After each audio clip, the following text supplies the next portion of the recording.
नमस्कार. तर पिंगा ग पोरी पिंगा या मालिकेच्या आजच्या भागात आपण पाहणार आहोत की वल्लरी देवपूजा करत असते. तेव्हा मनोज वल्लरीला म्हणतो की पटापट आवर ना, आईचं मन बदलायच्या आत निघूयात आपण. आता वल्लरी देवपूजा करून झाल्यावर तिच्या सासूजवळ येते आणि म्हणते की बरं आई, निघू का आम्ही? तेव्हा वल्लरीची सासू म्हणते की हो, लवकर या आणि काळजी करू नका, मी आहे घर सांभाळायला. आता मनोज पटकन वल्लरीला तिथून घेऊन जातो. आता वल्लरी आणि मनोज तिथून निघून जातात. तर इकडे यानंतर वल्लरीची सासू इकडे पिंगाघरच्या घरी येते आणि डोरबेल वाजवते. तेव्हा मिठू येऊन दरवाजा उघडते आणि वल्लरीच्या सासूला असं समोर बघून आश्चर्याने विचारते की काकू तुम्ही? आता वल्लरीची सासू इकडे तिकडे बघायला लागते आणि विचारते की श्वेता आली का ग पोरींनो क्लासवरून? तेव्हा मिठू आणि तेजा म्हणते की नाही ओ, तिला यायला वेळ आहे, अजून काही काम होतं का तुमचं?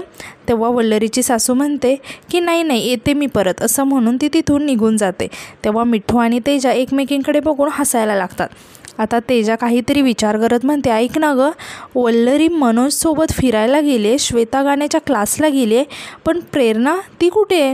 तेव्हा मिठू म्हणते, अगं प्रेरणादी तर सकाळी डबे द्यायला गेली होती, पण अजून परत आलीच नाही आहे. तेव्हा तेजा खूपच टेन्शनमध्ये येते आणि मिठूला म्हणते की मिठू, प्रेरणा अशी भटकणाऱ्यातली नाही आहे गं, तिचे डबे देऊन झाले असतील तर आतापर्यंत आली कशी नाही आहे ती अजून? यावर मिठूसुद्धा घाबरत म्हणते, हो गं, आणि तिचे इथे कोणी फ्रेंड्स पण नाही आहेत की ती त्यांच्याकडे जाईल.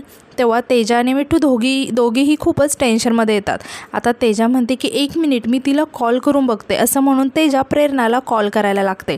पण प्रेरणाचा फोन मात्र स्विच ऑफ असतो. तेव्हा तेजा खूपच टेन्शनमध्ये म्हणते की तिचा फोन पण बंद येतोय गं.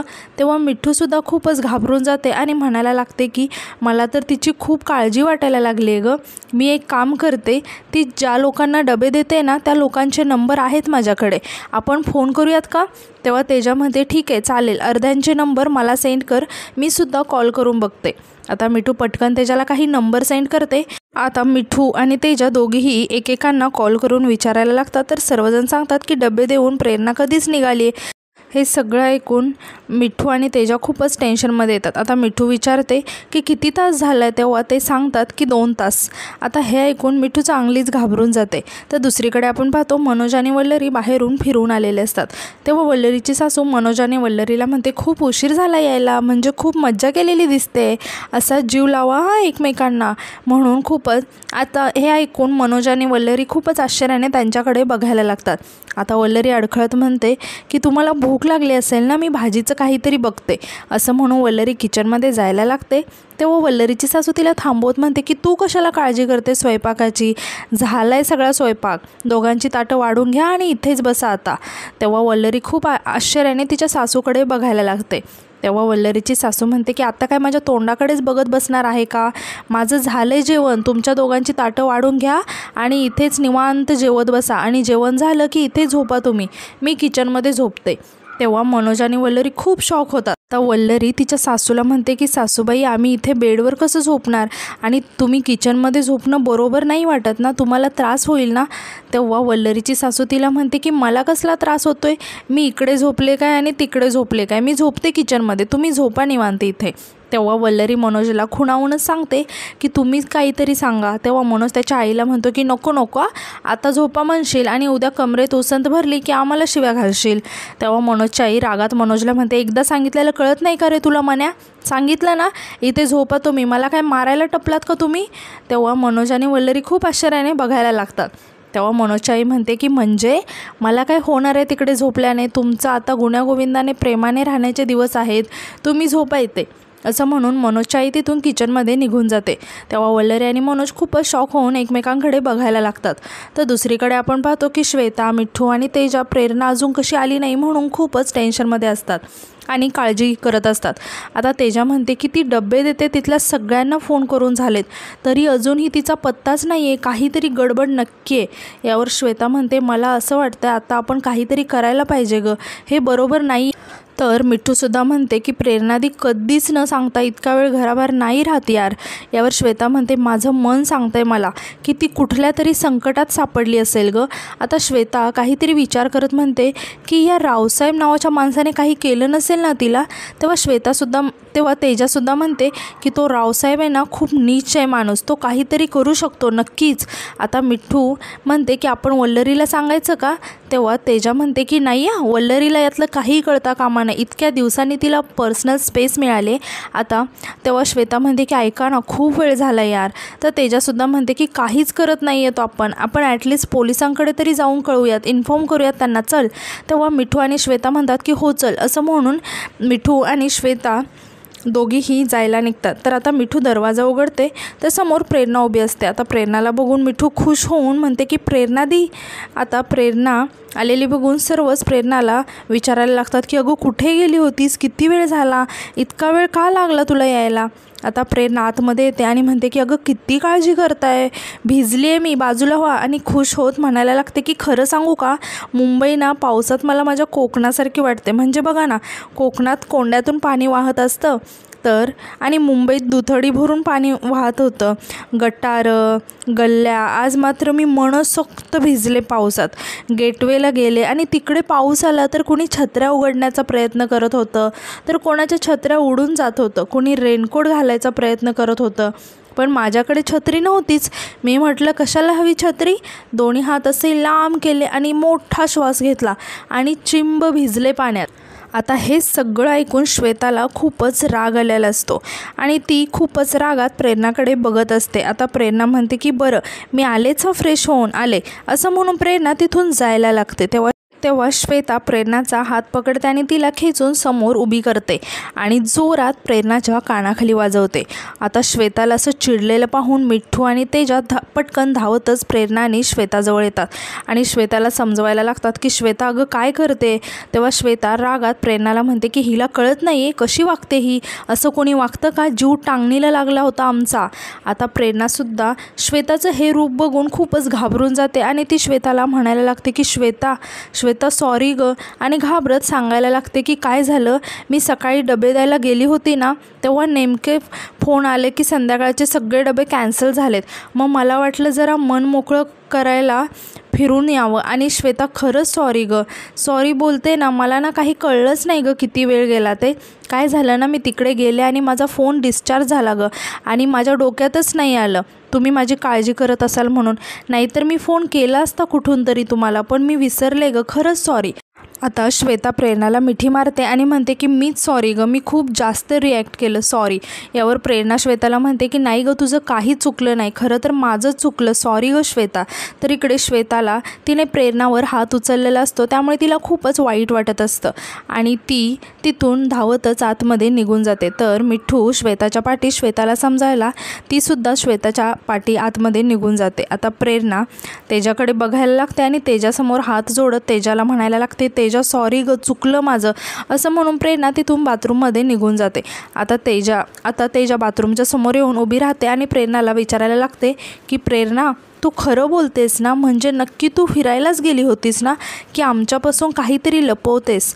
तेव्हा प्रेरणा खूपच टेन्शनमध्ये येते आणि म्हणते की नाही ग, मी कशाला काय लपवू.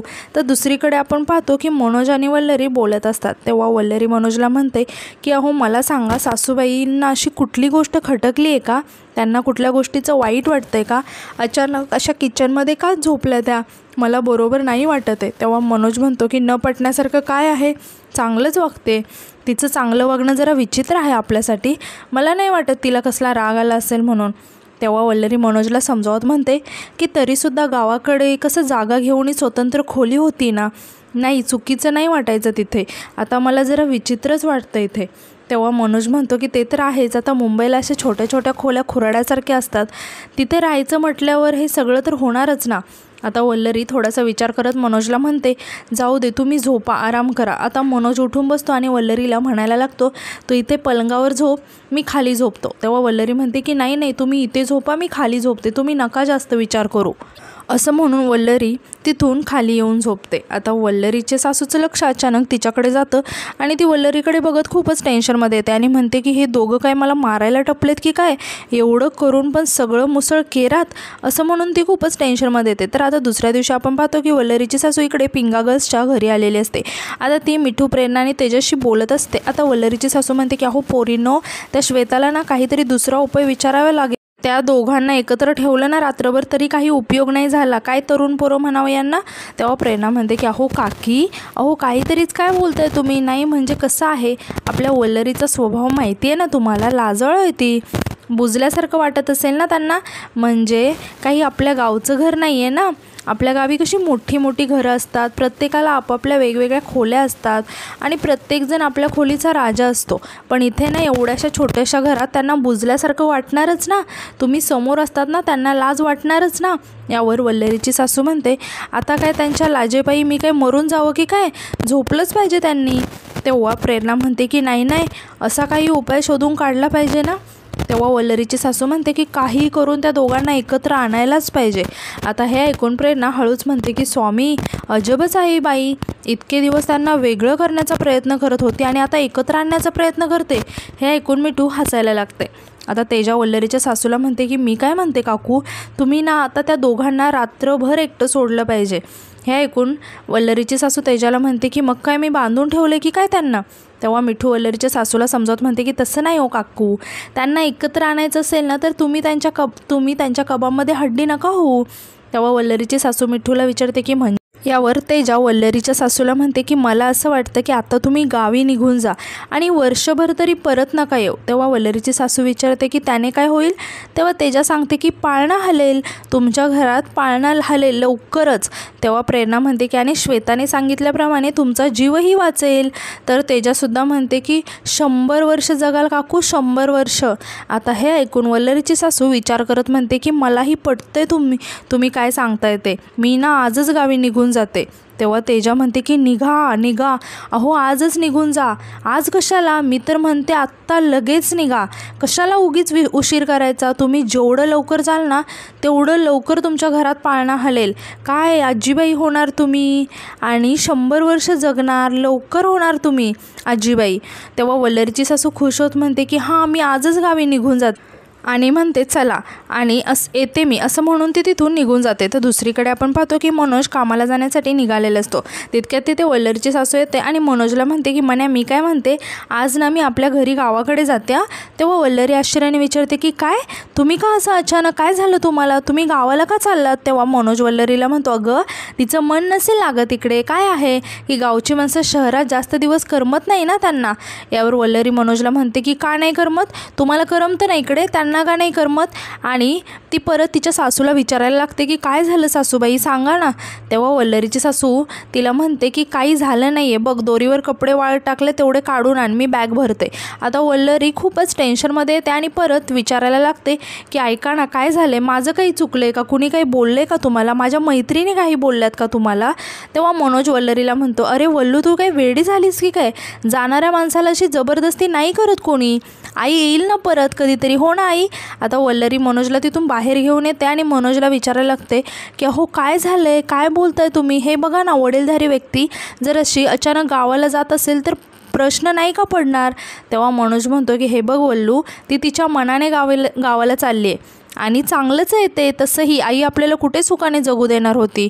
तेव्हा वल्लरी मनोजला म्हणते की अहो आई आहे ती तुमची. यावर मनोज म्हणतो की ती आपल्यासोबत कशी वागते हे नाही का दिसत तुला. यावर वल्लरी मनोजला म्हणते की काही असेल ना तरी त्या मोठ्या आहेत, आपल्यापेक्षा जास्त समजतं त्यांना आणि घरामध्ये अशी वडीलधारी व्यक्ती हवीच, गरजच आहे त्यांची. आता मनोज वल्लरीला समजावत म्हणतो की तुला कसं सांगू की आई गावी गेल्याशिवाय आपला संसार सुखाने नाही होणार. तेव्हा वल्लरी मनोजला विचारते की तुम्ही नक्की काही बोलला नाहीत ना त्यांना. यावर मनोज वल्लरीला समजावत म्हणतो की अगं वल्लू मी खरंच काही नाही बोललो तिला. आता वल्लरी थोडासा विचार करत म्हणते की मग सासूबाई का बरं गावाला जायला निघाल्यात, त्यांना नेमकं कशाचं वाईट वाटतंय. असं म्हणून वल्लरी खूपच टेन्शनमध्ये येते आणि विचारात पडते आणि आजचा भाग इथेच संपतो. धन्यवाद.